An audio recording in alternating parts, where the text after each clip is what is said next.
In the near future in the city of Moscow, Oleg and Alyona are having a date, during which Oleg explains he's a soldier on a 2-week break. The date goes great, and the two of them end up spending the night together. Meanwhile in Paris, a plane is about to land when suddenly all its lights go out and everyone aboard loses consciousness. Soon this loss of power spreads around the world, only leaving a small section of Eastern Europe with light. Oleg and Alyona notice that the drones that fly around Moscow freeze midair, and they rush to the hotel lobby to see what's going on. Every person in the building is gathering there to listen to the news. The anchorman explains that this wasn't a consequence of any natural disaster, and while at first they suspected it to be a terrorist attack, they've discovered they've lost contact with the rest of the world. A group of soldiers led by Mayor Dolmatov is sent on a recon mission to Kirov, one of the many cities that are now in darkness. Journalist Olga goes with them to record any clues they may find. The government has sent drones into this area already, but none of them has made it back. The team wanders around the city and enters a store where they use special slime lights to have a better look. This is how they discover every citizen in here is dead, even the fish in the bowl. They can't help wondering how everyone died since there aren't any indications of an attack. It's as if happened instantly out of nowhere.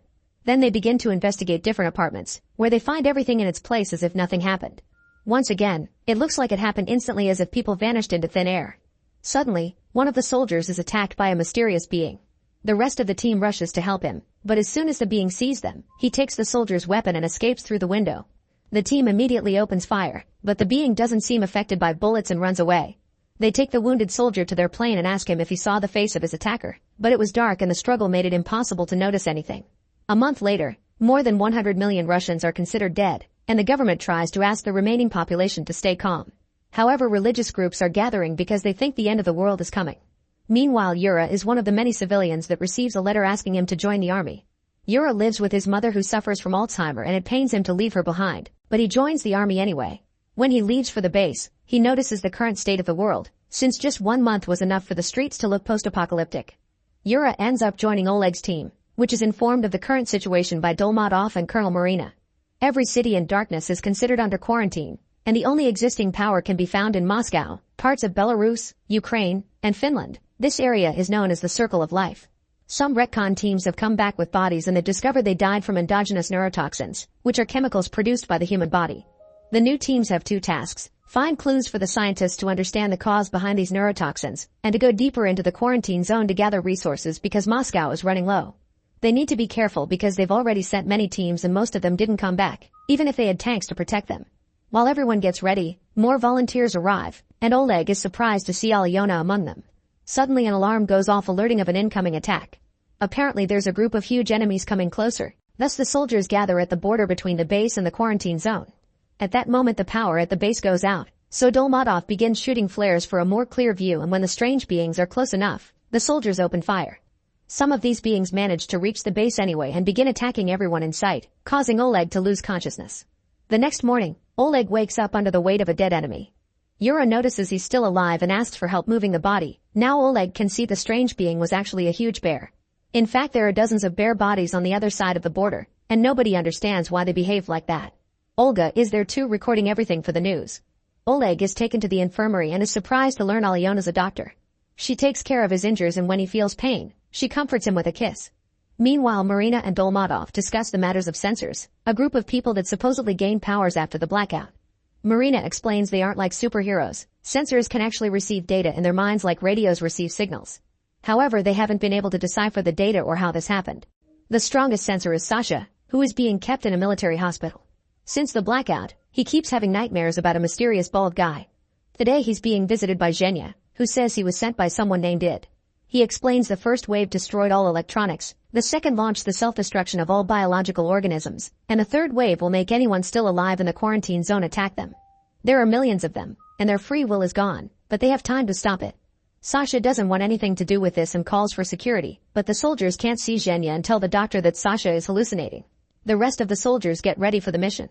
Yura ends up traveling with Olga, who makes him some questions for the camera. Yura admits he doesn't mind the current situation because it's given his life meaning, and it's better than being a taxi driver. When they make it to the quarantine zone, they discover the tanks destroyed on the ground and a chasm cutting through the buildings, implying a third wave has already begun. The footage of this destruction puts the remaining population in a state of panic, causing riots and an increased crime rate to take over the city. The government promises they're working on it, but people think their leaders are hiding something. The soldiers are divided into groups to cover more ground. Yura and Olga are in Group 7, and as they cross the woods, a flirting tension grows between them. When a recovered Oleg arrives, he joins Team 4, who investigates a small town. One of the soldiers opens a storage room, causing a bunch of metal bars to fall on top of him and hurt his leg. The team decides to rest inside a house until a doctor comes. The next morning, Alyona arrives and announces the soldier will have to return to Moscow with her if he doesn't want to lose his leg. Group 7 also spent the night inside an apartment, and while they're having breakfast, Yura notices something weird about a store. He checks Olga's recording and confirms the doors weren't open when they arrived. Yura and a few soldiers enter the store and find evidence someone was there, so they decide to set up some traps. Then they return to the apartment and wait for the traps to activate. This doesn't happen until night falls. Everyone gets ready to leave, but Yura asks Olga to stay inside and teaches her to use the flares to ask for help if they don't come back. Olga ends up disobeying Yura and follows the team anyway to record everything. Inside the store, they find a teenager that was wounded by the traps. They take him into the apartment and try to help him, but the boy reacts by stealing a knife and killing a soldier. The others immediately react by shooting him down. Meanwhile, Sasha goes to have some fresh air on the hospital roof and is suddenly startled by Id, the guy Zhenya told him about. Zhenya had only been a mental connection, but it is actually here and wants Sasha to help. To convince him he knows what's going on, he shows his face and reveals he isn't human. At that moment, Marina shows up with a bunch of soldiers pointing their weapons at Id, but suddenly they all turn their weapons on Marina. It explains he used his metal powers to make the soldiers see her as Id and he as Marina, so she shouldn't try anything. He also swears he's on Marina's side and warns her that millions like him are coming to end humanity. When Marina asks what he is, Id says humans would consider him a god. Marina takes Id to her office to interrogate him. It explains he was supposed to start an irradiation process when the moon was above the oceans, but he made a mistake. The moon was covering this section of Europe, so it protected it from radiation. That's how the circle of life happened, and everyone in the quarantine zone is only a mindless drone that will attack soon. Id's race needs Earth because their own star is about to die and they want somewhere new with a sun to live in. Then he reveals there was a wave thousands of years ago. This wave was the human race, which is actually a bioweapon sent by the aliens to destroy the native population of planet Earth. It was the previous native people that built the pyramids and underwater cities because they had been much more developed. Humans are the perfect bioweapon because they're destroyers and colonizers, and they share a lot of DNA with its people, except they were stripped of any psychic abilities. The unplanned radiation is causing some people like Sasha to get them back. An army from Id's planet is arriving tomorrow, but Id's brother Ra is already here.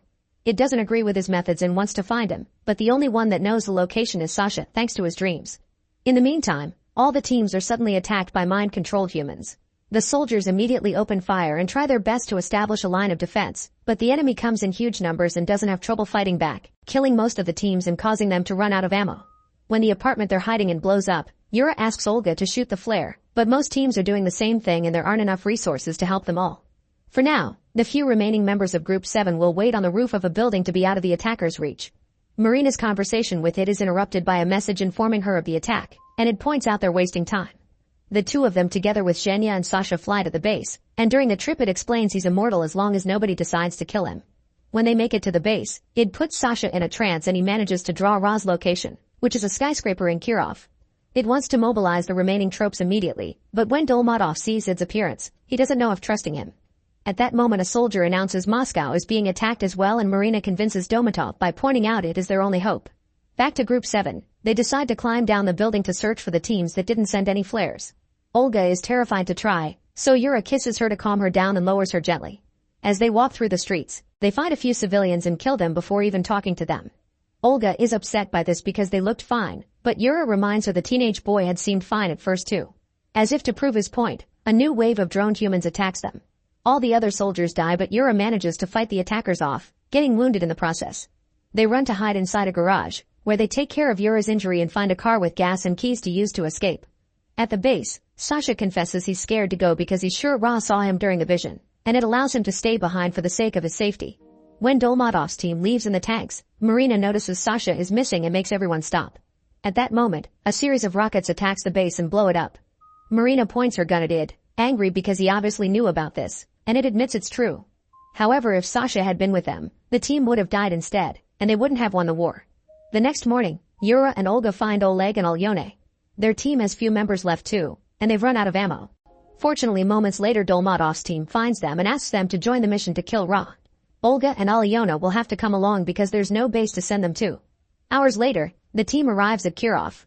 Dolmatov is surprised they aren't being attacked, and it explains Ra thinks he died at the base. The streets are blocked by the droned humans, and there are a few of them jumping from above with bombs. the army just pushes ahead with the tanks, shooting or crushing any enemy that tries to stop them. When they make it to the skyscraper, it takes Yura and a few soldiers with him to the rooftop while everyone else stays at the entrance for defense. The fight is absolutely vicious and they don't know for how long they'll be able to keep up, so Oleg takes the civilians upstairs too. After killing any enemies inside, it and the soldiers meet with Ra on the rooftop. Yura tries to attack him, but Ra simply pushes him away and leaves him hanging on the edge. It attacks Ra next and their fight is pretty even. But when Yura climbs back up and a huge explosion can be heard on the streets, Ra gets distracted and it takes the chance to attack him directly, removing a device from inside Ra's body. Yura immediately cuts in and puts a grenade in the resulting hole, finally killing Ra. Now Ed can use his powers to release all the controlled humans. He announces the next step is to kill the aliens arriving in the spaceship, since humans were made to kill after all. Zhenya doesn't understand why Ed didn't warn them of all this before the blackout happened, and Aliona and Marina protest against the way Ed is using humans. When Ed says he's the god humans deserve, Zhenya attacks him with a knife, but Ed uses his powers to make him kill Marina instead. Furious, Oleg tries to attack Ed too, but Yura comes in his defense, pointing out Ed is the only hope they have against the incoming invasion. A fight begins between Yura and Oleg, and when Olga notices Yura is beating Oleg up, she grabs a gun and shoots Yura to make him stop. Zhenya tries to kill it again, but it easily stops him. Oleg thinks about killing Yura and shoots at it instead, yet bullets don't do anything. It uses his powers to make Oleg see everyone as his father, causing him to hesitate.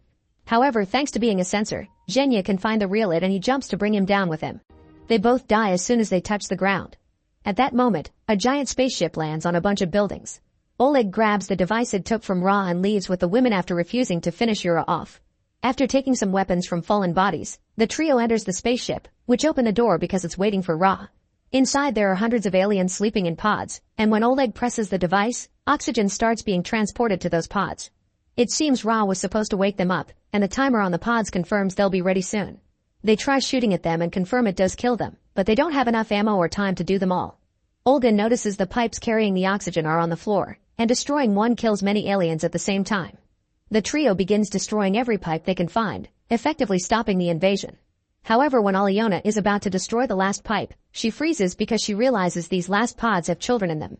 The kids begin leaving the pods and when Oleg sees them, he drops his weapon to the ground, not being able to hurt innocent creatures.